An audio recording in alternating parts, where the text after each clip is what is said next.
wrong. One of the ways you can identify potential hazards is considered that, past injuries. Why is it that every time somebody does this particular task on this piece of equipment, somebody gets hurt? What is there about this? Maybe we need to look into that. Other work going on near the work area. What could that be? Oh, I'm over here in a machining operation. We've got welding going on right next to it, or a cutting operation. Or you got a grinding operation right beside an assembly operation.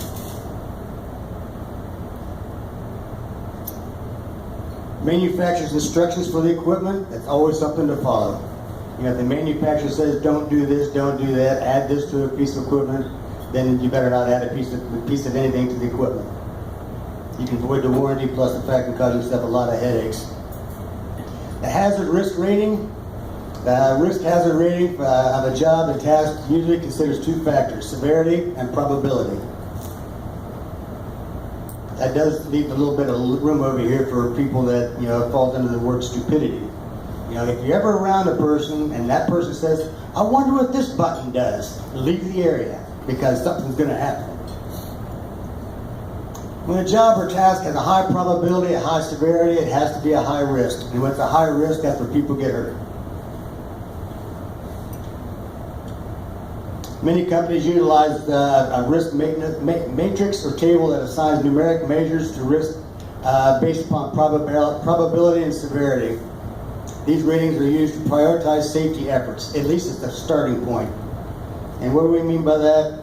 Look, if you have, anytime that you have a 3, a frequent accident that always happens, or an injury that always happens, that results in a fatality or disabling or lost time, make sure that that's a priority.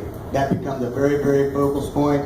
And anytime that you have the highest priority, stop that task until the hazards are controlled. Because if you've already got somebody on lost time, if you've already got a fatality, I can guarantee if nothing changes, it's going to happen again. A hazard must be controlled as soon as possible if it's a number 2. Occasionally you have somebody on lost time. I mean, this seems pretty simple. But, you need to be aware of what's going on within your facility. It doesn't matter if it's a manufacturing operation. It doesn't matter if it's a healthcare operation. It could be, a trucking operation. We have people get hurt in the trucking industry all the time. You got anyone here who works in the trucking industry? Yeah, over here. People out there tarping loads. People out there, loading loads and unloading loads. I tell you what, that's how people get hurt. They get back injuries, shoulder injuries, hip injuries, especially if you're working on a flatbed.